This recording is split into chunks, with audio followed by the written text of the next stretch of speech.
పశ్చిమాసియా యుద్ధ ప్రభావం ఇప్పుడు పెట్రోల్ బంకులపై పడింది.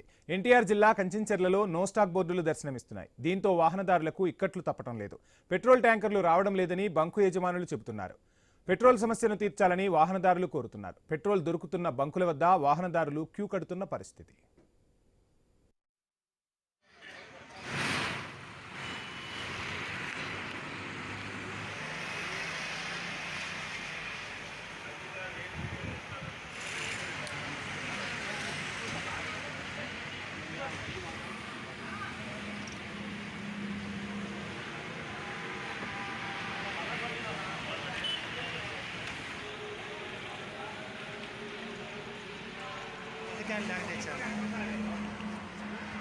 कैन लाग तेज़ाना